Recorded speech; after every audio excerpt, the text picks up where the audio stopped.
Aujourd'hui, nous allons parler de ta santé. Je suis Cédric Watine, tu es chez Outils du Manager, le podcast en français sur le management le plus écouté.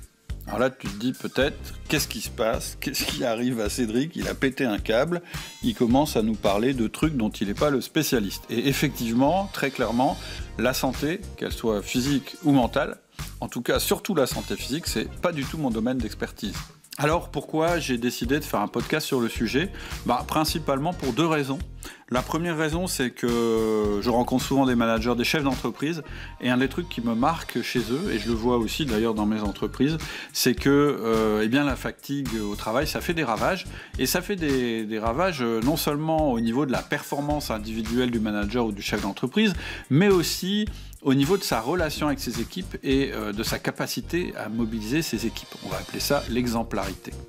Et puis la deuxième raison, c'est que moi je suis assez client de ces méthodes et de ces techniques, surtout quand elles sont simples, qui me permettent d'améliorer ma santé, de réduire ma fatigue et d'augmenter mes performances, tout en me permettant d'avoir un meilleur moral et aussi d'avoir, une longévité qui sera meilleure, ou en tout cas qui se passera dans de meilleures conditions. Voilà pourquoi j'ai eu envie de faire appel à Jérémy, que vous avez déjà vu sur le podcast, pour qu'il nous parle justement d'un concept qu'il a élaboré et qui est vraiment intéressant, qui s'appelle l'antifatigue. Et c'est de ça qu'on va parler juste après. Juste une petite annonce, Jérémy nous propose aussi d'ailleurs de participer à un challenge qui est totalement gratuit sur 4 jours et qui va nous permettre justement d'expérimenter ce que c'est que l'antifatigue avec un levier maximum, c'est-à-dire un effort minimal pour des résultats maximum. Ça, je t'en reparle en fin de podcast. Bonjour Jérémy. Salut Cédric. Tu vas bien ?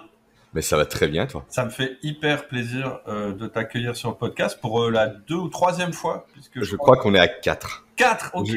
Je suis pas sûr, mais je crois qu'on est à 4. Voilà, quand on aime, on ne compte pas. Alors, juste pour situer le contexte, en fait, ce podcast, cet épisode, il va être diffusé en août, mais notre journée d'enregistrement aujourd'hui, c'est le 20 juillet. Donc, je pense que chez toi, il fait très, très, très, très chaud.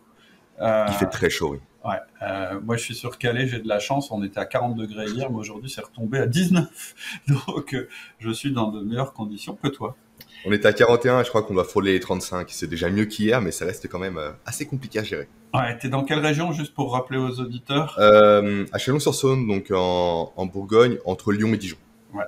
Grosso modo pour situer. Ok, donc bon courage pour ça. Je sais que tu as une clim qui tourne derrière, mais on l'entend pas. C'est une bonne Tant chose. mieux.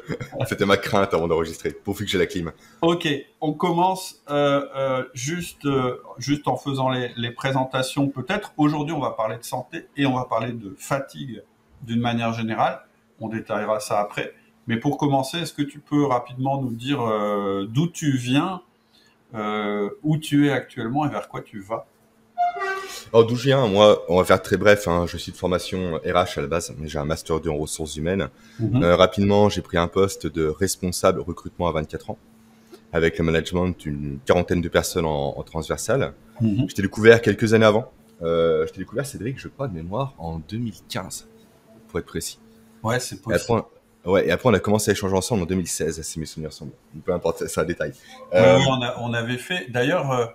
Oui, tu as raison. La première fois qu'on s'est vraiment rencontrés en vrai, tu m'as interviewé pour... Ouais, c'était à Dijon. Exact. Tu m'as interviewé pour une chaîne... Pour mon ancienne chaîne YouTube, c'est ça, oui. Ouais, c'est ça. Pour connaître un peu ton histoire de directeur d'entreprise, de dirigeant d'entreprise. Effectivement, j'ai été propulsé sur le monde du travail sur un poste de responsable recrutement avec 40 collaborateurs à gérer en transversal, plus des clients à gérer, etc. Et en fait, c'est là que je me suis rendu compte d'un truc qui va reboucler avec ce qu'on va voir après. C'est le fait que j'étais une personne qui a toujours voulu être compétent au quotidien. Je pense que ça te parle, beaucoup de lectures, beaucoup de formations, etc., notamment durant mes études. Sauf que lorsque je suis arrivé dans le monde du travail, j'ai eu une petite désillusion, à savoir un gap énorme entre ma capacité, en fait, à avoir des compétences et des connaissances, et ma capacité à les exploiter réellement. En fait, je savais quoi faire, etc., mais il y avait comme un plafond de verre, on va dire, que je n'arrivais pas à franchir au quotidien. Comment j'ai réagi face à ça? Je me suis formé davantage. Je me suis formé. J'ai passé la nuit à me former. Je voyais plus mes amis. Vraiment, j'étais obsessionnel par rapport à ça à l'époque. Et un jour, j'ai eu un déclic parce que rien n'a changé. Au final, ce plafond de verre, il grandissait plus qu'autre chose parce que j'avais plus de connaissances et j'ai encore plus d'incapacité à les exploiter. Et un jour, j'ai eu un déclic. Donc, je vais passer le détail du pourquoi, du comment je l'ai eu. Le fait qu'au final, peut-être que mon problème ne venait pas de mes compétences et de mes connaissances réellement, parce que j'en avais encore une fois, en tout cas sur mon prisme à moi, mais plus de ma capacité en fait à avoir le corps et le cerveau à même de les exploiter. Et souvent en fait la métaphore que j'emploie maintenant par rapport à ça, parce que c'est devenu mon domaine d'expertise, c'est la métaphore de la Ferrari. Une Ferrari, c'est une belle voiture bien rouge. On en parlait un peu avant, en plus, avant l'enregistrement de voiture, Cédric. Alors, Donc je suis souvent, pas forcément Ferrari, mais ouais, j'aime bien les voitures. alors prenons une Porsche 911 rouge. En fait, voilà, les personnes compétentes pour moi, c'est les gens qui ont l'apparence de cette voiture-là. Une voiture de sport, vraiment clinquante, etc. Neuve, avec vraiment un sacré niveau de performance sous le moteur, on va dire. Mais sauf que si le cerveau humain et si le corps humain ne suivent pas, on verra pourquoi après, cette voiture-là, en fait, possède un moteur de Twingo. Ouais. Donc forcément, une Ferrari, une voiture de sport avec un moteur de Twingo n'ira jamais plus vite qu'une Twingo. Mm. Et c'est là que j'ai commencé à bosser plus sur mon cerveau, plus sur mon corps, et c'est là que j'ai commencé à avoir des résultats et à casser ce plafond de verre. Okay. Et du coup, tout ça m'a amené à quitter mon travail de responsable recrutement pour créer une discipline en quelque sorte que j'ai appelée l'approche scientifique de la performance.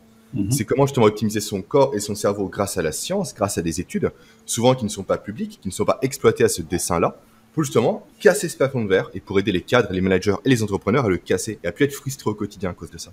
Donc voilà un peu pour mon histoire en quelque sorte. Et tu as un passé de sportif aussi, je crois. Enfin, un passé. Oui, j'ai un passé. J'ai pas haut niveau de sportif, mais non, mais en fait, j'ai fait effectivement du sport. J'ai commencé à 3 ans, je crois, 4 ans, par un an de karaté. Après, j'ai fait peut-être 20 ans de rugby quasiment, jusqu'en fédéral 2. Et maintenant, je fais la musculation en salle. Et effectivement, c'est intéressant que tu parles de sport, Cédric, parce que souvent, beaucoup de personnes aiment lire les sportifs de haut niveau, Cristiano Ronaldo, Federer et j'en passe. Et en fait, ces gens-là, on le sait, ils ont une hygiène de vie qui est juste irréprochable pour être à leur meilleur niveau. Donc, ils prennent soin d'eux, ils se reposent, ils font attention à leur alimentation, à leur sommeil, j'en passe. Sauf que, en fait, les gens, malheureusement, n'arrivent pas à faire le parallèle avec le monde de l'entreprise. Pour moi, le sport et le management, si on prend le cas du management, c'est exactement la même chose. Il faut être au meilleur de ses capacités. Et pour ça, il faut se donner les moyens d'être au meilleur de ses capacités. Donc, effectivement, ça reboucle un peu ce passé sportif avec cette vision des choses un peu scientifique de la performance. Donc, merci pour cette précision, Cédric. Et en off, tu m'avais dit aussi que tu avais aussi, en parallèle de ça, une vision du manager. Et tu m'as parlé d'exemplarité. Et ça m'intéresse un petit peu d'avoir ta définition, parce que souvent, on confond l'exemplarité et le mimétisme. C'est-à-dire que on croit, pour être manager, il faut que j'ai la même vie que mes collaborateurs, ou pour être manager, on croit que l'exemplarité, c'est qu'il faut que je sois aussi performant que chacun d'entre eux dans son domaine. Et c'est pas tout à fait ça, l'exemplarité du manager. Et donc, moi, je suis toujours preneur d'une définition. Moi, souvent, on fait le parallèle quand j'explique ce terme-là, quand je l'expose avec la perfection. Sauf que pour moi, déjà, effectivement, c'est pas le mimétisme, mais c'est pas non plus la perfection. Être exemplaire, c'est pas être parfait. On peut avoir des failles. Par contre, je pense aujourd'hui, parce qu'on va parler de la fatigue ensemble lors de l'échange qu'on va avoir, je pense qu'un manager qui est constamment en train de bailler, qui est constamment avachi sur son bureau, qui est constamment si en proie à ses émotions, parce que le manque de sommeil, le manque d'énergie, etc., fait qu'on est plus sensible à ses émotions. Exact. Donne une mauvaise image du manager, en fait. Et un manager qui dégage une mauvaise image et un manager qui va pas être suivi par ses équipes. Forcément, une personne qui nous inspire pas en quelque sorte, on va pas avoir tendance à vouloir presque, pas l'impressionner, mais vouloir vraiment répondre à ses attentes, répondre à ses besoins. Et l'image qui me vient réellement à l'esprit, c'est l'image d'un père, en fait, simplement. On aime quand son papa est exemplaire. C'est un peu notre super-héros. Pour le manager, doit être le super-héros de l'équipe, en quelque sorte. Et c'est vraiment cette notion d'exemplarité-là que j'ai, moi, en tout cas, quand j'emploie ce terme.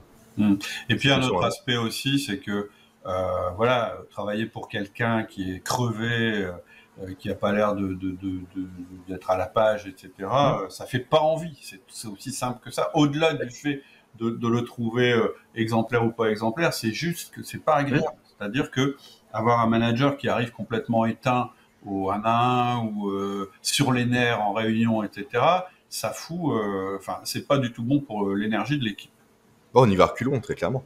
Et puis on n'ose pas demander des conseils, on ne sait pas comment la personne va réagir, du coup on fait peut-être plus d'erreurs. On n'exprime pas également ses émotions, ses ressentis, son point de vue, parce qu'on a peur effectivement de se confronter à un problème avec ce manager en question. Et je pense quand même au niveau structurel de l'équipe et tout, ça peut la fragiliser très clairement, quoi. On est d'accord. Ok, donc on va parler de la fatigue. Et pareil, tu m'as dit, toi, ce que dans ta tête, ce qu'il faut faire, c'est passer de la fatigue à l'anti-fatigue. C'est marrant, tu m'as pas dit passer de la fatigue à la performance, tu m'as pas dit qu'il faut passer de la fatigue à je sais pas moi, à l'énergie, etc. Tu m'as parlé de l'antifatigue. Et je pense que ça m'intéressait particulièrement et ça va intéresser nos auditeurs parce que c'est un concept que j'avais jamais entendu.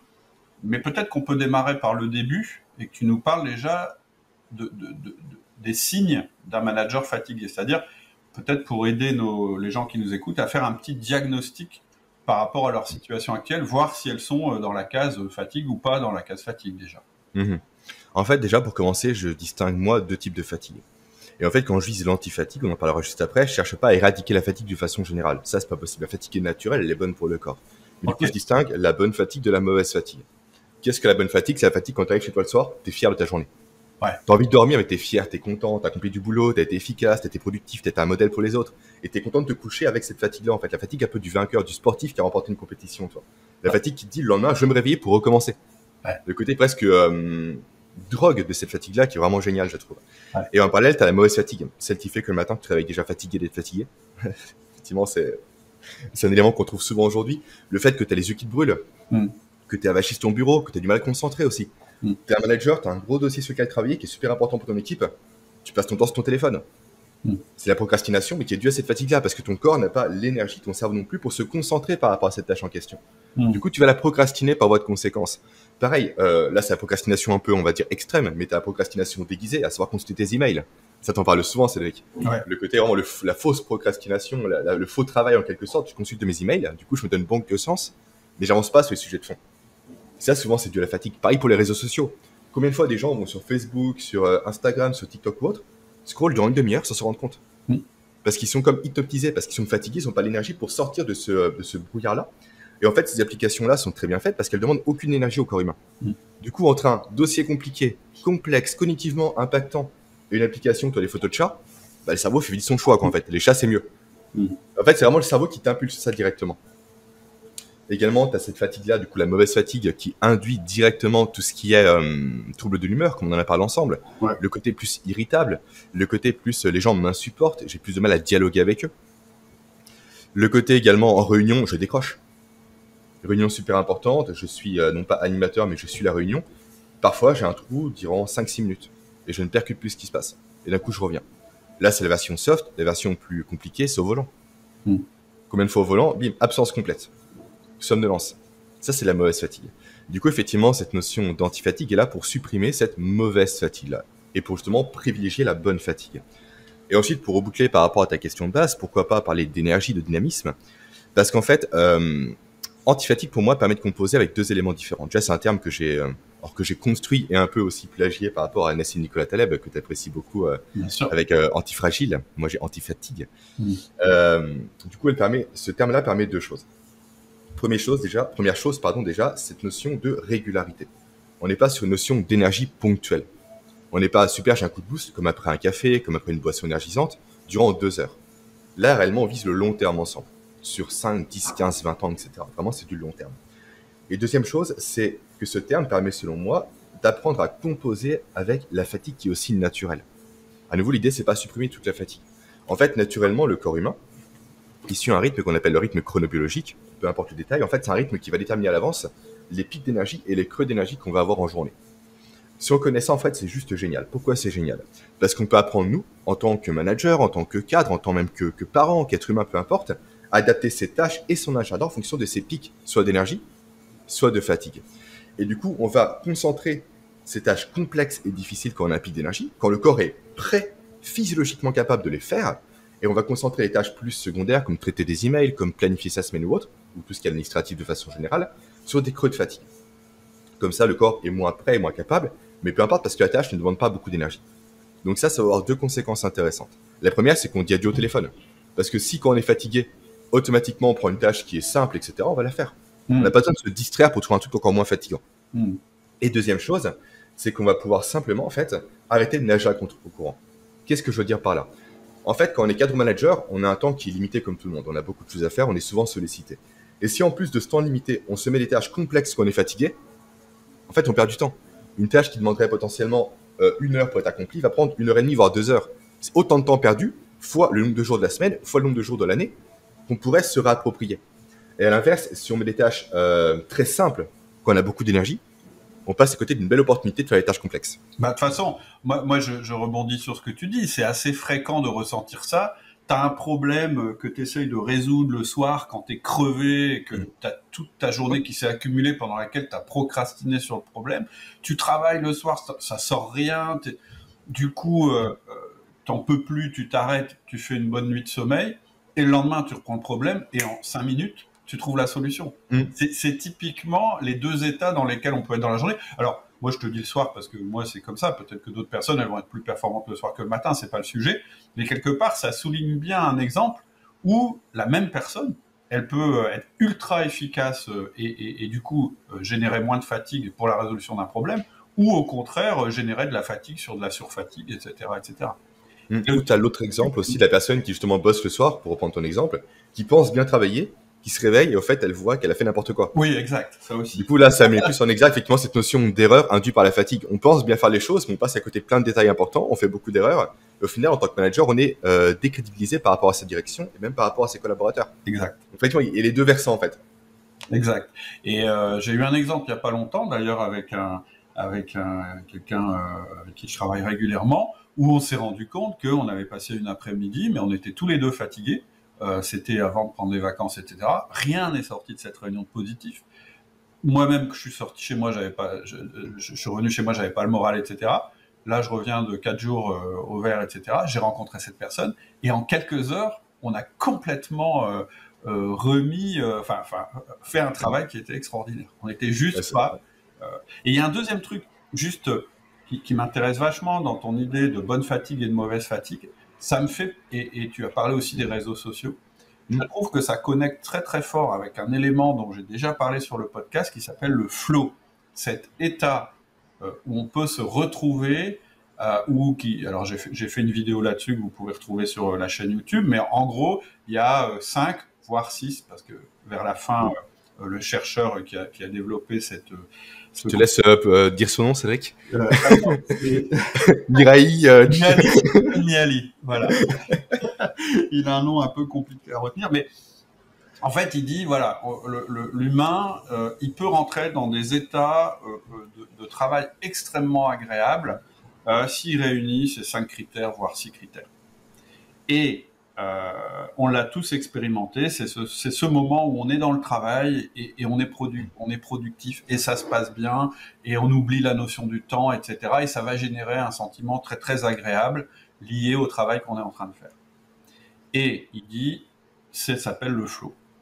Mais le flow, il peut être aussi stimulé par exemple, les jeux en ligne, etc., etc. Et là, il va générer de la mauvaise fatigue. C'est-à-dire que quand tu vas sortir de cet état de flow, tu vas te rendre compte que tu as été pris, que tu as été trompé, que tu as été mis dans une situation, en fait, qui n'est pas productive. C'est-à-dire que tu n'as pas permis d'avancer. Et donc, je trouve que ça résonne très bien avec ton concept de bonne fatigue et de mauvaise fatigue. Je suis d'accord qu'on peut éprouver un énorme plaisir et un grand plaisir à travailler et à rentrer chez soi avec ce sentiment où on est épuisé, mais où on a fait quelque chose de bien, quelque chose qui a un sens. Ça, pour moi, ça rejoint ce que tu dis en parlant de la bonne fatigue. Mais tu peux aussi rentrer chez toi en étant crevé, en ayant eu l'impression de faire plein de choses de ta journée et te rendre compte qu'en fait, en gros, finalement, tu as fait quelque chose qui n'est pas terrible. Et ça va pas être bon du tout. Et c'est vraiment intéressant parce que le moment de clairvoyance dans ta journée est important. Le moment où tu te dis, bah oui, là, je suis bien dans mon rôle et je bosse bien, etc., il ne peut se faire que si tu es en pleine forme, si tu es en pleine capacité de tes moyens. Et en plus, ça reboucle avec un concept que j'ai découvert il y a 2-3 jours en arrière et que j'ai pas encore partagé sur mon podcast à moi, qu'on appelle la procrastination du sommeil. En fait, c'est éprouvé par la science, comme quoi une personne qui passe une mauvaise journée, du coup qui induit de la mauvaise fatigue, va compenser le soir en étant sur son téléphone au lieu de dormir. Okay. Ce qui va induire encore plus du coup de décalage de sommeil, donc plus de manque de sommeil, de dette de sommeil, plus de mauvaise fatigue le lendemain, etc. Du coup, un cercle vicieux peut s'instaurer par rapport à ça. Et ce cercle, il faut le rompre rapidement, je pense. Parce que tu vois une personne aujourd'hui passe au lit, avec le téléphone dans la main, en train de scroller constamment, à nouveau, cette notion de trou noir en quelque sorte, hein, où la personne, durant une demi-heure, elle passe son temps à regarder des images de chatons, etc. Pour rien, pour aucun bénéfice, pour encore plus se fatiguer le lendemain, pour reproduire un nouveau schéma, à nouveau, etc., etc., etc. Donc ouais, c'est vraiment intéressant cette notion effectivement de flow créé par les téléphones également, quoi. Ou les réseaux de façon générale. Ouais, ou les jeux en ligne, etc. Parce Oui, les qu'en jeux en ligne, fait, tout. on Ouais. voit qu'il y a des scientifiques qui ont aidé ces gens-là à développer leurs applications, etc. Et leur but, c'était de faire éprouver le flow. Mm. Sauf que le flow, c'est en fait la dernière composante qu'a ajouté le chercheur, dont on va pas répéter le nom, c'est le sens. C'est-à-dire qu'à un moment, le problème quand tu es fatigué, c'est que tu perds la notion de pourquoi tu Ouais. fais ça. Et vraiment, c'est important, parce que si vous perdez votre pourquoi en route, bah en fait, tout le travail que vous fournissez, il est juste perdu, il est juste fourni dans le vide. Donc il y a cette notion-là. Je fais un Ok, aparté rapide par rapport à cette science, effectivement, des réseaux additifs. Il y a un super livre par rapport à ça de Dan Ariely qui s'appelle Est-ce vraiment moi qui décide? ok. Je crois que le titre, c'est ça, il me semble. Qui est très intéressant par rapport aux techniques justement manipulatoires et neuroscientifiques appliquées aux réseaux, aux publicités, j'en passe, pour capter les gens directement. Hmm. Donc c'est un livre que je peux que recommander, qui se lit très bien et très vite. Comment tu dis donc? Est-ce vraiment Alors moi? c'est Dan Ariely et je crois que c'est vraiment moi qui décide pour l'interrogation. D'accord. Attends, Dan Ariely. Bon, puis je t'enverrai les liens après s'il faut. Ouais, ok, ça marche. Bah, de toute façon, avec le nom, hein, Dan Ariely, on devrait retrouver. Oui, tu Ok. vas trouver, oui. Donc, on était en train de parler de la fatigue. Oui. Tu as donné un certain nombre de symptômes qui vous permettent de vous rendre compte si vous êtes ou pas, je dirais, sujet à la fatigue. Après, et donc, c'est à travers ces symptômes que vous saurez si vous êtes fatigué ou pas. Les causes de la fatigue, qu'est-ce que sont les causes principales de la fatigue? Si on remonte d'un cran et qu'on se dit, mais à quoi c'est dû tout ça? Bon, on a évoqué effectivement euh, les réseaux sociaux, enfin toutes les tentations qu'on peut avoir, mais quand on est déjà fatigué. Mais à la base, c'est quoi les causes de la fatigue? En fait, moi, j'ai identifié par mes recherches en neurosciences, etc., 4 piliers principaux, dont un qui est assez surprenant. C'est un peu le titre putaclic, j'en ai conscience, mais c'est vrai. Ces 4 piliers sont le sommeil, Ouais. notamment la présence des saboteurs de sommeil. En fait, qu'est-ce qu'un saboteur de sommeil? C'est simple. Beaucoup de personnes pensent dormir suffisamment. Déjà, souvent, c'est faux parce que la moyenne en France a vraiment chuté. On est passé à 6h41 de sommeil en moyenne, alors qu'il faut en moyenne 8 heures pour une personne pour bien récupérer. Et en fait, un saboteur de sommeil, c'est quoi? C'est le fait que même si une personne dort durant ces 8 heures de suite, a l'impression de dormir suffisamment, on peut dormir suffisamment en fait et mal dormir en quelque sorte. Même sans s'en rendre compte, même sans le savoir. Et c'est là que les saboteurs de sommeil interviennent. C'est eux qui sabotent le sommeil, c'est pour ça que j'ai essayé de nommer comme ça, et qui viennent, à nouveau, sans qu'on se rende compte, ruiner ce qu'on appelle les cycles du sommeil. Un cycle du sommeil, c'est quoi? C'est grosso modo ce qui permet au corps de se régénérer. C'est très vulgarisé, mais grosso modo, c'est ça. Donc, premier pilier, effectivement, c'est le sommeil. Deuxième pilier, pour moi, c'est l'alimentation. L'alimentation qui peut vraiment jouer sur plusieurs niveaux. Soit l'alimentation parce qu'on ne sait pas apporter les bons nutriments à son corps, ce dont il a besoin pour être efficace. D'ailleurs, tous les Français quasiment aujourd'hui sont carencés en micronutriments, tout ce qui est vitamines et minéraux, sachant que ces micronutriments sont en fait, on va dire, l'étincelle qui permet d'allumer le carburant du corps humain, pour faire très simple, ou également l'étincelle qui permet au corps humain de se réparer, de se régénérer, soit en apportant une alimentation qui va être destructrice pour le corps humain, qui va en fait créer une agression. Et là, je pense notamment aux produits industriels, souvent. Et en quoi, du coup, cette agression induit de la fatigue? Simplement parce que le corps humain, il a un but qui est très simple, le cerveau également a ce but-là, c'est le fait de permettre notre survie. Du coup, si le corps est agressé, en fait, il faut voir l'énergie dans le corps humain comme étant une série de vases communicants. Donc, si le corps est agressé, le vase, on va dire réparation, va augmenter en quantité, automatiquement, les autres vases vont diminuer, ce qui va créer de la fatigue, l'absence de concentration, absence de motivation, d'efficacité, de productivité, j'en passe. Donc, si on peut résoudre ça, automatiquement, ça va baisser le vase de la réparation pour augmenter les autres vases. C'est mathématique. Tout simplement. Donc ça, c'est pour le deuxième pilier, à savoir l'alimentation, sommeil-alimentation. Le troisième, c'est le mouvement. Parce que chose vraiment intéressante, et on pourra le développer après si jamais tu veux, en fait, c'est assez paradoxal à comprendre, mais on est, comment dire, ne pas bouger est plus fatigant que de bouger. Ok. En fait, le corps humain est fait pour bouger. Durant des millions d'années, on était des chasseurs-cueilleurs, on courait constamment, on marchait constamment, on luttait contre des adversaires et tout. On est fait pour bouger, on est designé pour bouger. La preuve, typiquement, là c'est un aparté, quand on fait du sport, notamment du sport à haute intensité, ça va produire dans le corps humain différentes réactions intéressantes, notamment la production de ce qu'on appelle le BDNF. Le BDNF, qu'est-ce que c'est? C'est une protéine qui vient produire de nouveaux neurones dans le cerveau humain. Donc, typiquement, grâce au sport, on peut doper son cerveau. Son produit sans rien qu'avec le sport. Également, ça produit de l'hormone de croissance qui fait grandir le corps, etc. Pas mal d'éléments en plus qui sont produits par le mouvement. Et en fait, le problème aujourd'hui, c'est qu'on est de plus en plus sédentaire. Oui. J'ai eu une étude récemment, j'ai plus la source, pardon, comme quoi 95% des Français manquent d'activité physique. On parle pas de 30%, on parle de 95%, ce qui est juste monstrueux. Et je pense Donc, que ça s'est développé avec le télétravail. Hein. Moi, complètement. Moi, pour donner mon exemple, c'est la première fois que j'ai eu mal aux fesses parce que j'étais resté assis trop longtemps. C'est la première fois, mais quand même, je me suis dit, Complètement. mais là, il y a un problème. Et il y a aussi un autre phénomène qui va dans le sens de ce que tu dis, au-delà du sport, etc., c'est que parfois te déplacer, simplement aller d'un lieu à un autre, ça clarifie aussi ta pensée et ça fait évoluer ta manière de voir les choses. C'est très lié, le mouvement et la manière dont on réfléchit. Alors, il y a une théorie, je sais pas si c'est vrai ou non, mais souvent qui dit que le cerveau est cloisonné par rapport à la pièce dans laquelle il est. Et souvent, c'est pour ça qu'on oublie quelque chose, qu'on pense quelque chose quand on franchit une porte. Ah Est-ce ouais. que c'est vrai, est-ce que c'est faux, je sais pas, mais c'est une théorie intéressante.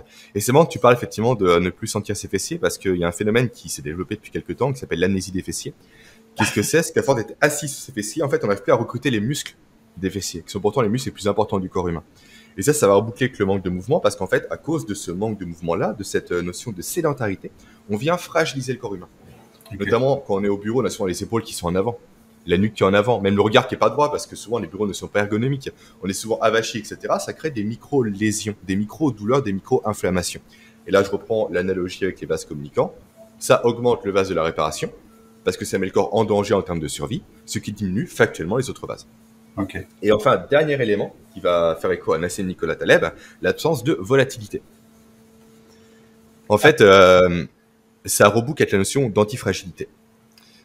Comment dire? En fait, aujourd'hui, on a un mode de vie qui est vraiment très confortable, qui est très simple, où tout est prévisible à l'avance.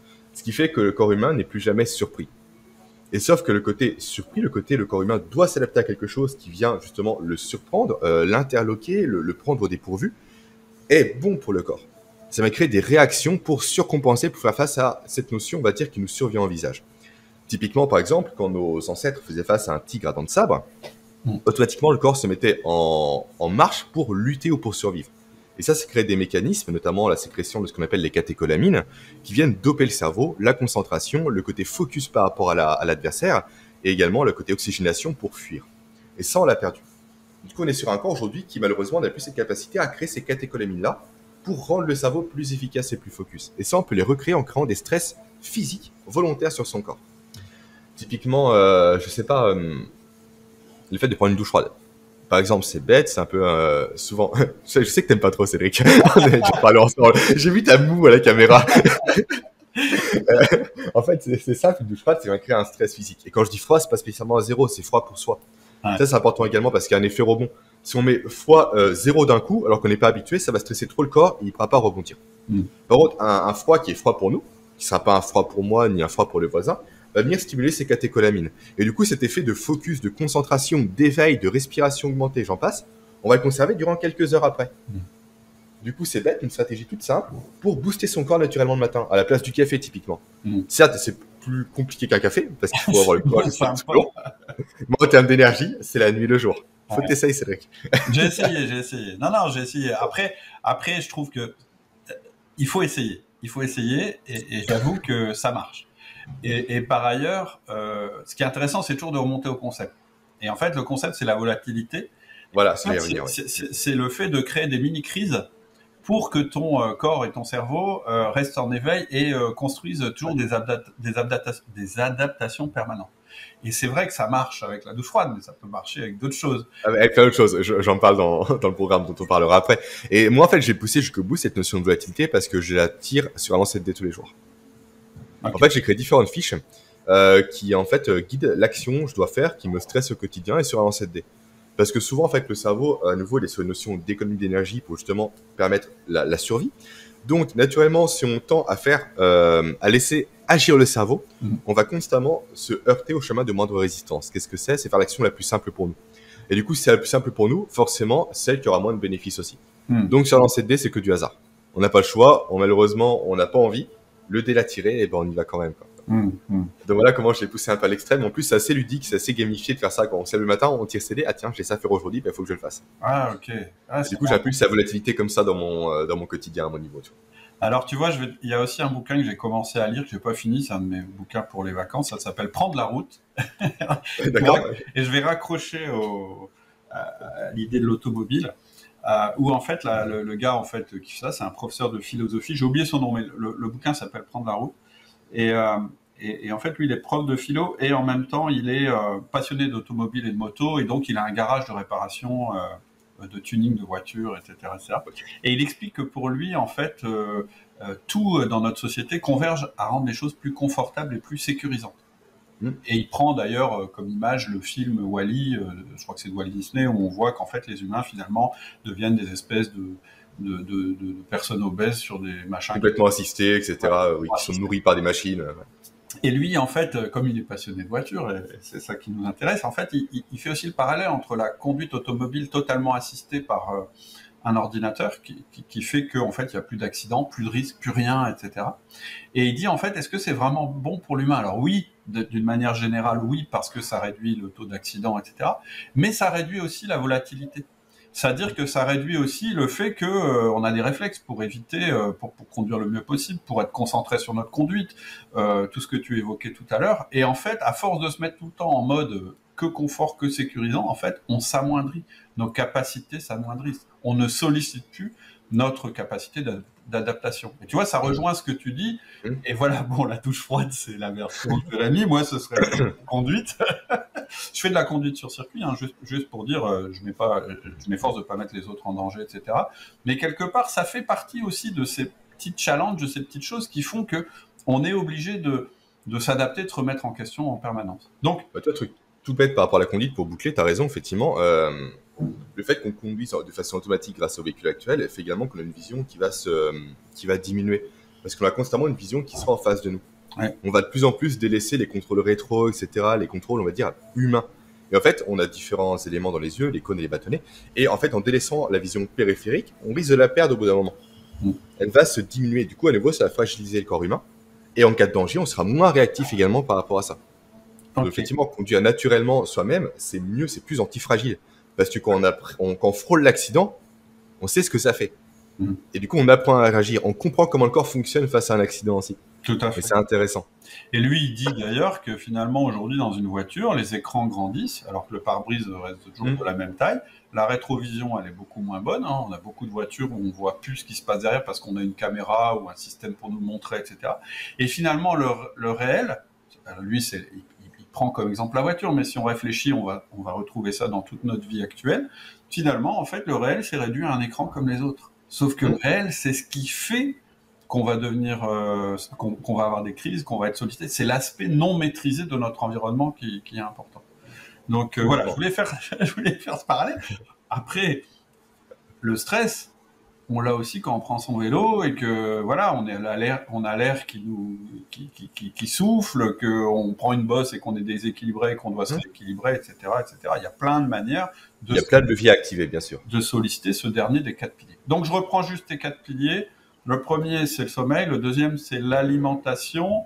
Le troisième, c'était le mouvement. Le mouvement. Et le quatrième, c'est la volatilité. Et on voit qu'ils sont tous un petit peu liés, hein, quand même. Bien sûr, complètement. Ok. Complètement. Est-ce qu'on peut maintenant aller encore plus dans je dirais là, on va rentrer dans vraiment un domaine que toi, tu maîtrises bien mieux que moi, qui est physiologiquement, en fait, qu'est-ce qui se passe? Ouais, tu veux commencer par quoi? Du coup, on commence par le sommeil, par exemple? Allez. Ça va boucler un peu avec le sujet dont on a parlé tout à l'heure, à savoir la procrastination du sommeil et le fait qu'on va de moins en moins dormir. En fait, pour faire très simple, le sommeil a plusieurs rôles. Hein. C'est un sujet juste passionnant, notamment tout ce qui est récupération physique, mémorisation et j'en passe. Mais surtout un rôle qui va nous intéresser aujourd'hui, c'est la réduction de l'adénosine dans le cerveau. Alors, qu'est-ce que l'adénosine? En fait, c'est un marqueur de fatigue. Pour faire très simple, le matin, tu te lèves de bon pied, de bonne humeur, tu commences à travailler, etc. Ça va créer de la fatigue chez toi. Et cette fatigue va se matérialiser dans ton cerveau par la présence d'adénosine. Et grosso modo, tu as des capteurs adénosine. Dès qu'ils sont tous pleins, tu as un mécanisme qui s'appelle la pression du sommeil qui vient s'installer, qui va te dire, ok, c'est logique, maintenant il faut dormir. Okay. Donc là, si tu passes une bonne nuit, le cerveau remet à zéro ses compteurs, tu repars, etc. Ça se remplit, c'est merveilleux. Sauf que vu qu'on dort de moins en moins, le cerveau a moins le temps de faire ce travail-là d'évacuation de l'adénosine. Du coup, on se trouve avec un reliquat dès le matin. Ce qui fait qu'on se lève le matin, au final, fatigué. C'est ça qui fait ça, en fait. Ce reliquat d'adénosine encore présent. Et plus on va décaler le sommeil, plus ce reliquat sera présent. Et plus on va être fatigué toute la journée. Donc, une des stratégies intéressantes pour viser l'antifatigue, comme moi je l'ai appelé, c'est de réussir à supprimer, tout simplement, réellement, libérer plutôt, ces récepteurs à adénosine en retrouvant un sommeil de qualité. Donc, en dormant à la fois suffisamment, comme on l'a évoqué ensemble, entre 7 et 8 heures selon les individus, et également en dormant de la meilleure façon possible. donc en évitant les saboteurs de sommeil dont j'ai parlé précédemment. Ok. Donc vraiment, ça c'est important parce qu'aujourd'hui, les gens sont de plus en plus fatigués, ne comprennent pas pourquoi ils ont l'impression de bien dormir. Mais non, en fait, soit la nuit était trop courte, soit de mauvaise qualité, soit les deux. Là, c'est le combo, on va dire. Et effectivement, l'adénosine n'est pas assez présente, est trop présente, pardon, ce qui génère à nouveau cette fatigue latente dès le matin. Ce qui fait qu'on a du mal à se mettre au travail. On perd potentiellement 1 heure chaque matin, 1 heure fois 5 heures par semaine, après par mois, etc. Ça commence à se cumuler pas mal, quoi. Est-ce que, juste une question, ça m'évoque un truc, est-ce que tu conseilles, tu sais, les montres qui te disent si tu as bien dormi ou combien d'heures tu as dormi, etc. Je pose la question parce que moi j'en ai une et en fait, ce que ça m'a fait réaliser, c'est que j'étais complètement à côté de la plaque. Je pensais que je dormais X heures et en fait, je me suis rendu compte que ma perception du nombre d'heures était complètement fausse. Parfois, j'avais l'impression d'avoir dormi super longtemps. Je regardais mon truc et ça me disait un truc. Parce qu'en fait, ça fait quand même un truc très simple. Ça te dit, tu as commencé à dormir à tel moment et tu as fini de dormir à tel moment. Et ça, on ne mesure pas naturellement. On ne sait plus si on a arrêté de lire.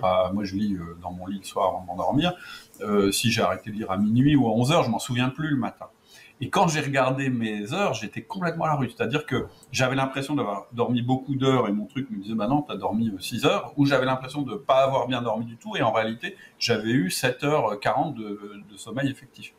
Et ce que ça permet aussi, un autre truc qui m'a intéressé, c'est que ça permet d'avoir une moyenne. C'est-à-dire de dire, cette semaine, mon temps moyen de sommeil, il a été de autant. Alors, je suis plutôt contre les montres. D'accord. Pour plusieurs raisons. Je préfère limite prendre les téléphones plutôt que les montres. En fait, il y a plusieurs raisons. Déjà, tu l'as dit, effectivement, le matin, tu consultes et tu te dis, mince, j'ai mal dormi.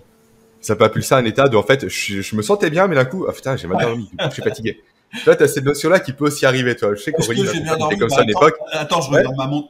Oui, j'ai bien dormi, en fait. Ma compagne, littéralement, il y a 5-6 ans, elle était comme ça à 4 ans. Ah mince, j'ai mal dormi cette nuit. Toi, je me sentais bien, mais d'un coup, bim, ça mine le moral, toi. Ça fait écho à un élément qu'on appelle l'erreur somatique, peu importe. Mais ça peut effectivement t'induire dans une mauvaise direction parce que tu te fies plus au téléphone qu'à toi. Et aujourd'hui, les gens sont de plus en plus déconnectés d'eux-mêmes et de plus en plus connectés à la technologie. Ouais. Donc, j'aime écouter mes ressentis à moi plutôt qu'une montre ou qu'un téléphone.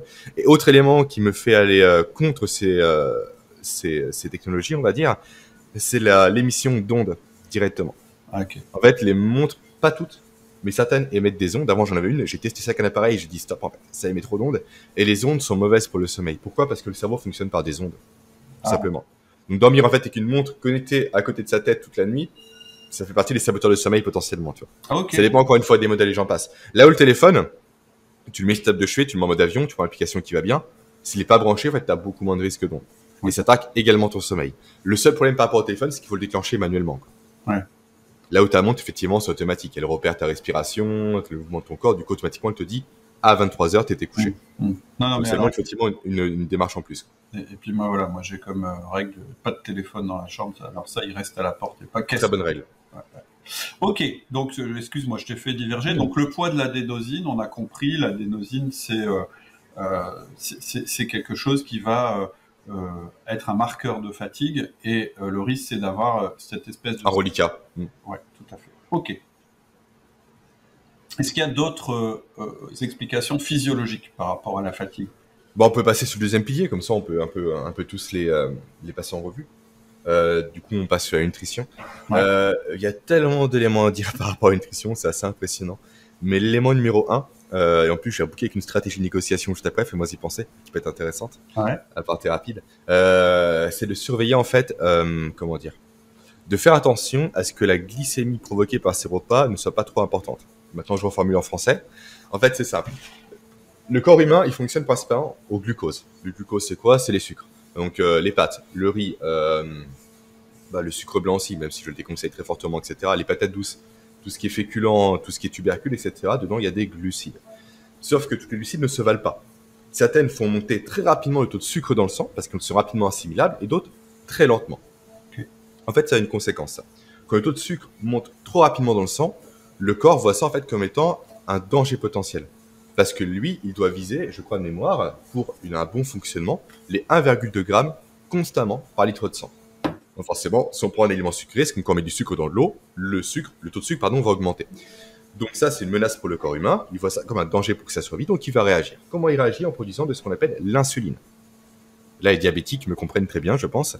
L'insuline, c'est quoi? C'est normal en fait qui vient directement déstocker le sucre présent dans le sang pour le mettre dans les muscles, dans le foie, et si on reste encore, dans les cellules graisseuses. C'est pour ça qu'on grossit en mangeant tout simplement trop de pâtes, etc. Ou trop de pain. Et en fait, le truc, c'est que l'insuline applique la défense proportionnée. Donc, plus le taux de sucre va être élevé, plus elle va taper fort. Sauf qu'elle peut taper si fort par moment qu'elle va faire descendre en fait le taux de sucre dans le sang sous la moyenne nécessaire pour que le corps survive. D'accord. Donc, on a encore des réserves en nous, sauf que c'est plus disponible immédiatement. D'accord. Du coup, qu'est-ce que ça fait? Ça arrive généralement dans les 2 heures après un repas, ce qui correspond au coup de barre de début d'après-midi. On en parlera juste après. Du coup, ce que ça fait, c'est que le corps humain va être en panique. Il n'y a plus de carburant, il n'y a plus son essence, il n'y a plus son diesel. Du coup, il se dit, OK, là, il faut que je survive. Donc, je coupe les fonctions inutiles. La concentration, la motivation, même la tenue musculaire pour la posture. Et c'est pour ça qu'on voit souvent des gens, généralement entre 13h et 16h, avachis sur le bureau, incapables de rien faire, fatigués, en train de bailler, incapables de se concentrer. Parce qu'à nouveau, il y a ce creux de sucre qu'on appelle l'hypoglycémie réactionnelle qui s'est mis en exergue, qui s'est mis en branle, pardon. Et ça, c'est pas normal. On peut le réguler en fait en prenant des aliments qui sont moins sucrés, qui ont un indice glycémique moins élevé, on va appeler ça comme ça parce que c'est le nom que ça porte, ou en mettant dans son repas des éléments qui vont justement baisser l'assimilation du sucre, on peut lutter contre. Et on peut éviter ce coup de barre entre midi et 2. Du moins, on peut le diminuer. Maintenant, imaginez juste simplement que vous perdiez potentiellement 2 heures de concentration par jour. Au bout de la semaine, ça fait 10 heures. On prend 5 jours de travail. Au bout du mois, ça fait 40 heures. En fait, vous perdez potentiellement 1 semaine de travail par mois. Ou, si on reformule de façon positive, vous pouvez apprendre à travailler 5 semaines en 4 semaines. En régulant ça. Et ça fait la différence. Et je dis pas qu'il n'y a pas un coup de barre qui est naturel, dû à la digestion, il y en a un, mais c'est un coup de barre qui est beaucoup moins prononcé. Effectivement, le coup de barre, on est apathique, là, c'est compliqué, quoi. Et à nouveau, qui est dû à cette notion d'hypoglycémie réactionnelle. Et c'est pour ça également que les gens vont avoir faim 2 heures après le repas. C'est pas une faim qui est naturelle, c'est une faim qui dit, en fait, je veux du sucre. Je veux mon carburant. Du coup, je prends quoi? Je prends des saloperies. Je prends des croissants, je prends des gâteaux, je prends des bonbons, etc. Et qui vont à leur tour générer un pic d'insuline. En fait, c'est un cercle vicieux. Toutes les 2 heures, au final, on dérègle. Après, si on va vraiment dans l'extrême, ça crée une dérégulation totale qui génère simplement du diabète. Et en fait, c'est intéressant ce que tu dis par rapport au nombre d'heures que ça peut dégager de productivité en plus, mais je dirais que au-delà de ça, il y a effectivement, je trouve que c'est une analogie intéressante de dire, en fait, tu peux gagner quasiment 40 heures par mois de concentration, mais surtout, le fait de ne pas avoir ces moments de très mauvais fonctionnement du corps, ça t'empêche aussi de prendre des mauvaises décisions. Bien sûr. D'avoir des surréactions par rapport à une soi-disant agression.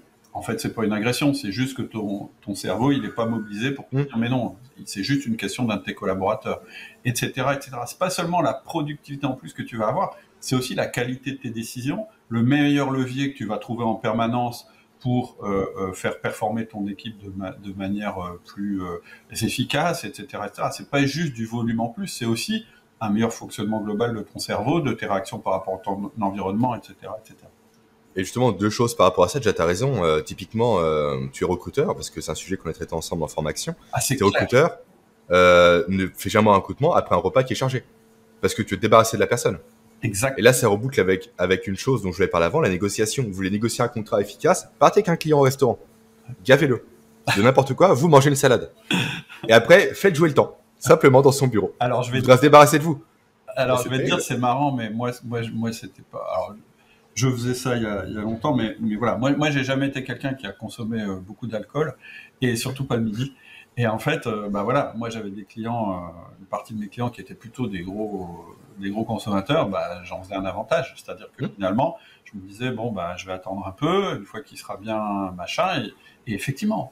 Tu vois que toutes les défenses, tous les raisonnements de la personne sont émoussés, etc. Et toi, tu es super clairvoyant de ton côté, etc. Et puis, mine de rien, tu l'amènes où tu veux. Et si tu es malhonnête, tu peux vraiment l'amener où tu veux. Complètement. En plus, la personne veut se débarrasser de toi. Elle veut être tranquille, seule, s'avachir. Et elle peut pas en faire plus sur la force à se tenir droit, à réfléchir. Du coup, ça dépense encore plus d'énergie. Alors que le corps n'est pas capable, il veut pas. Et l'autre élément que je voulais dire, mon petit côté un peu coup de gueule, c'est pour ça en fait que je répète souvent en podcast, dans mes publications ou autres, que je déteste les formateurs qui servent des croissants. Les formateurs en productivité qui disent, OK, mange les croissants, prenez des jus de fruits. En fait, c'est du sucre, tout ça, quoi. En fait, t'enseignes la productivité, des méthodes et tout, sauf que tu donnes, en fait, au corps humain de la personne face à toi, les moyens pour qu'elle soit pas productive. Ouais. Donc voilà, après, c'est très français comme méthode aussi, j'en ai conscience, hein, mais j'aime bien mettre un peu dessus parce que pour moi, il y a une vraie dichotomie par rapport à ça. Ouais, et aussi, tu vois, ce que tu as dit sur le recrutement, c'est très vrai. Vous pouvez faire des normes, et on en a parlé aussi quand j'ai fait quelques podcasts sur le recrutement avec un des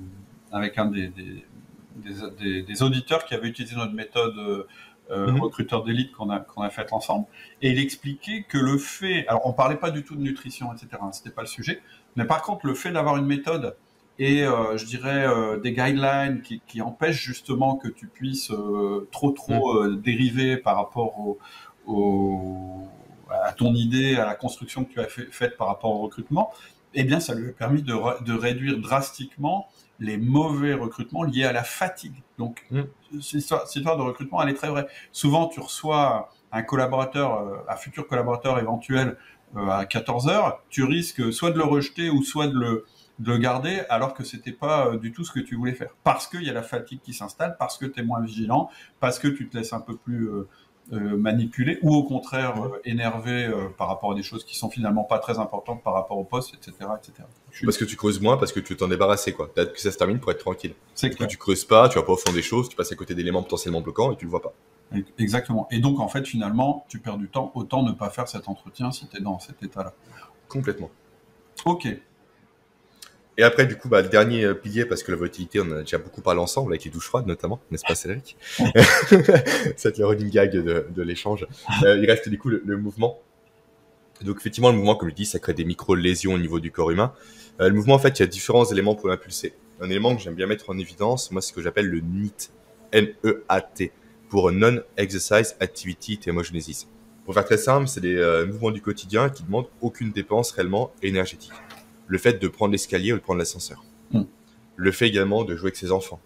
Le fait de jardiner, de faire les courses et arrêter les drives, typiquement, si on a le temps, bien sûr. Hein.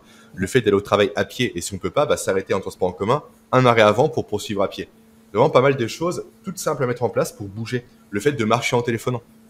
En plus, on est plus concentré de façon générale. Le fait de décaler son imprimante pour se forcer à bouger par l'imprimante sur le bureau. Vraiment, des actions transparentes au quotidien, qui sont ni plus ni moins que du bon sens, pour être en mouvement régulièrement. Ou le fait simplement d'être une arme sur son téléphone toutes les heures pour se lever 5 minutes. Juste ça, c'est pas intrusif, c'est pas invasif, mais réellement, ça force le corps à bouger. Et à nouveau, quand on bouge, en plus, comme tu l'as dit, déjà, on diminue cette notion de sédentarité qui est nocive et néfaste, et en plus, on aère le cerveau en quelque sorte. Tu l'as très bien dit tout à l'heure, on change de pièce, on voit mieux les choses, on prend de la hauteur, on prend du recul, et on devient plus efficace au travail. Et c'est en ça que la méthode Pomodoro, pour moi, est parfaite. Pourquoi? Parce qu'on se fixe un délai qui est soit 25 minutes, on va dire, qui est le stéréotype. Alors, dis-nous ce que c'est, parce que tout le monde ne connaît pas cette méthode. D'accord. Pomodoro, en fait, ça vient de tomate. Du minuteur tomate, ouais, en italien, c'est ça. En fait, l'idée, c'est quoi? C'est de travailler durant un temps déterminé, puis dès que ça sonne, on fait une pause de X minutes. Et on alterne plusieurs cycles comme ça. Il y a plusieurs bénéfices. Déjà, le fait que le temps soit limité, ça fait qu'on est plus concentré. Premier bénéfice. Les bénéfices que moi je vois ici pour le podcast, c'est que durant le temps de pause qu'on va avoir, où on fait une coupure réelle avec le travail, on se met debout et on bouge. Et après, on se remet au travail. Et là, c'est intéressant. Et si en plus, on respecte bien le Pomodoro de A à Z, à savoir couper pile poil la sonnerie, même si on n'a pas fini son travail, donc on va s'arrêter au milieu d'une tâche, parfois au milieu d'une phrase, ça peut être frustrant, mais ça va créer ce qu'on appelle l'effet Zeigarnik. C'est le fait qu'une tâche va rester dans notre esprit, en fait, parce qu'elle n'est pas finalisée pour le cerveau. Du coup, on aura la motivation de se remettre en plus. Donc ça va créer de l'énergie de me dire, ok, là, je marche, ça fait du bien. Par contre, je suis impatient de finir ce que j'ai commencé. Parce que le tiroir n'est pas fermé. Donc voilà, vraiment, pour moi, effectivement, cette notion de mouvement quotidien par des choses simples. Là, je parle pas de douche froide, de sport extrême, de sport intense, non. Vraiment de marcher. Simplement. De prendre l'escalier, d'aller dehors l'après-midi, etc., quand on peut. De marcher au téléphone, décaler l'imprimante, etc. Tout ce que j'ai pu dire précédemment. Impulse plus de mouvement et du coup, moins de lésions potentiellement au niveau du corps humain, donc moins de fatigue. Et sans ça, effectivement, que ne pas bouger est plus fatigant que de bouger au quotidien. Ok, super intéressant. Alors, tu nous as donné des éléments, je dirais, sur la fatigue et l'antifatigue. Ça, c'est un concept. On en a parlé. Tu nous as parlé des 4 causes de la fatigue. Ensuite, tu nous as expliqué physiologiquement ce qui se passait, en nous donnant quelques petits conseils, etc. Mais on est chez Outils du Manager. Donc, Pareil. moi, j'aime bien mettre les gens en action. C'est pour ça d'ailleurs que les formations qu'on fait s'appellent des formations.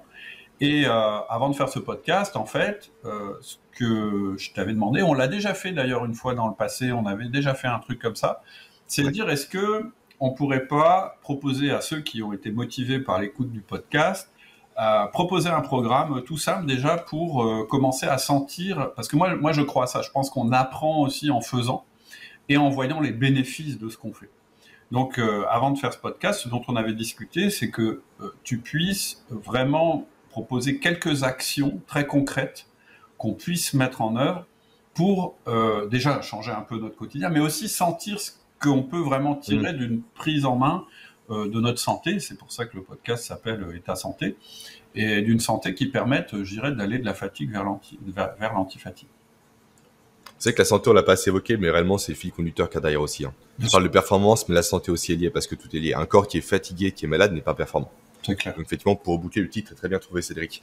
Et oui, effectivement, en fait, j'ai un programme, pardon pour le bruit, qui s'appelle Antifatigue, un programme qui dure sur 28 jours, qui est payant, j'en parlerai juste après. Mais déjà, effectivement, j'ai créé une première approche, un premier pas dans ce monde de l'antifatigue, on va dire, au travers d'un challenge sur 3 jours.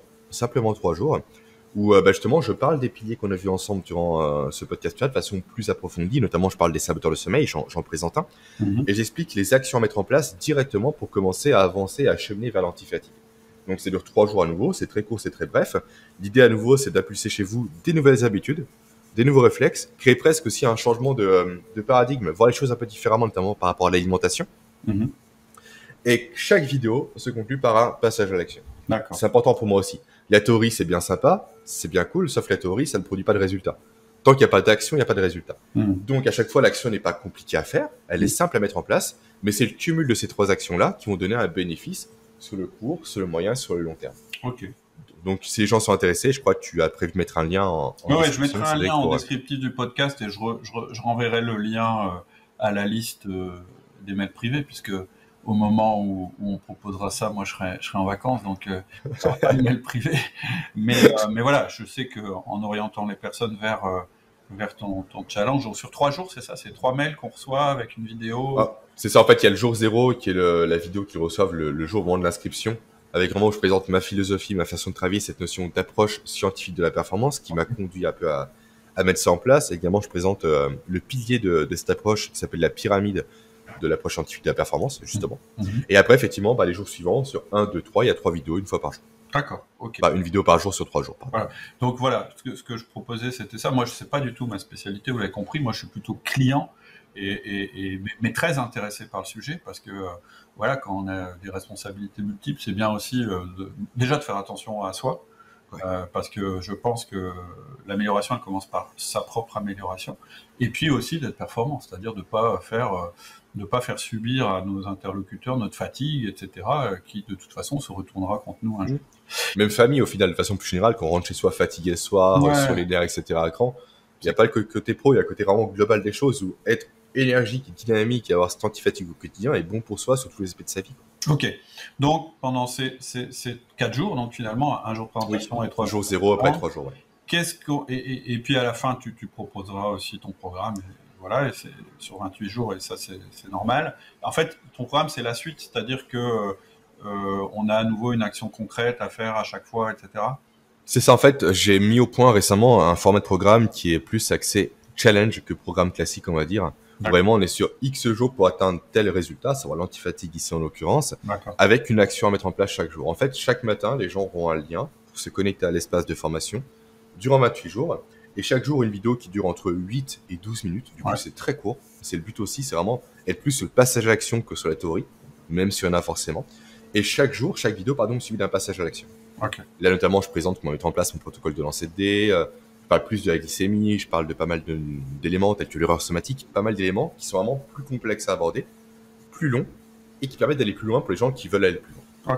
Et en plus, l'avantage d'un challenge, c'est que si au bout de 2 ans, parce que le programme est accessible à vie, bien évidemment, comme tes formations, si au bout de 2 ans, la personne sent à nouveau une fatigue s'installer, elle repart que pour 28 jours. On remet à 0, on fait sur 28 jours, on prend les bons réflexes, on rattaque. J'aime bien cette notion, effectivement, de durée courte pour passer à l'action. Ouais. Bon, c'est un peu ce que je préconise aussi dans... Bah, bien sûr. Ok. Quel résultat, pour conclure, on peut attendre justement déjà du programme que tu proposes, enfin celui qu'on suivra avec le lien qu'on mettra dans le podcast? Alors, résultat, par rapport à ce programme-là, en fait, il est très simple. C'est se connecter aux piliers qu'on a vu ensemble pour commencer. Ouais. Des actions très simples. Notamment, je pense à nutrition. J'aborde un élément dont personne ne parle quasiment, à savoir les aliments qui fatiguent plus qu'ils n'apportent d'énergie. Okay. Là, je parle pas de glycémie, je parle vraiment des aliments en fait du quotidien qu'on n'a pas trop en supermarché, qui viennent directement à nouveau agresser le corps, comme on l'a vu ensemble. Qui dit agression, dit problème de survie, dit les vases à nouveau qui vont se déséquilibrer. Okay. Et du coup, en changeant ça, en comprenant ces aliments-là, en prenant des bons réflexes, on va les mettre de côté, les laisser dans le rayon supermarché et prendre que les bons aliments pour apporter le bon carburant à son corps. Okay. Vraiment, c'est les changements de vie en fait, qui sont pas si intrusifs que ça à nouveau, mais qui permettent d'avoir de bons résultats. C'est les vraiment, leviers, j'ai construit ce... Ouais, c'est des leviers complètement. C'est un peu comme un levier en management. Tu cherches l'effort, le minimum pour plus de résultats. C'est exactement ça. T'as bien résumé. Et le but de ce programme gratuit, c'est pas uniquement utiliser le programme payant, c'est vraiment apporter de la valeur à 100%. On travaille ou pas ensemble par la suite par le programme payant, peu importe. Moi, mon but, c'est apporter de la valeur à 100%. Et arrêter de voir ces gens qui passent à côté de leur potentiel à cause de la fatigue notamment. Parce que j'ai croisé beaucoup de personnes comme ça en recrutement notamment, qui avaient un beau potentiel mais qui passent à côté. Et ça, je trouve ça assez dommage. Ouais, carrément. Ok, bah écoute, Jérémy, c'est un super programme. En plus, je voulais te remercier aussi de ce que tu as délivré pendant cet épisode, parce que je pense que l'épisode en lui-même, il est quand même assez éclairant. Voilà, j'espère que ça vous donnera envie d'aller plus loin. J'espère que... parce que je pense que voilà, l'idée, c'est ça, c'est de s'occuper de soi, et quelquefois il suffit de quelques petits changements, ça peut vraiment tout changer pour les personnes autour de nous, et c'est quand même un peu le job du manager, quoi. Complètement. Donc voilà, ça m'a fait bien plaisir d'échanger avec toi à nouveau, et puis à bientôt pour une 5e fois. Ok, ça marche. Salut Jérémy, à bientôt. Salut Cédric, salut. Voilà, j'espère que ça t'a plu. C'est tout pour aujourd'hui. Et tu l'as entendu, cet épisode a été enregistré avant mes vacances. Donc actuellement, au moment où tu m'écoutes, je suis en vacances. Et donc, je ne vais pas faire de mail privé. Je ne vais pas t'envoyer d'informations sur le management pendant cette semaine de vacances que j'ai prise. En revanche, ce que je te conseille de faire, ça ne coûte rien, c'est d'adhérer au programme, au challenge que Jérémy nous propose.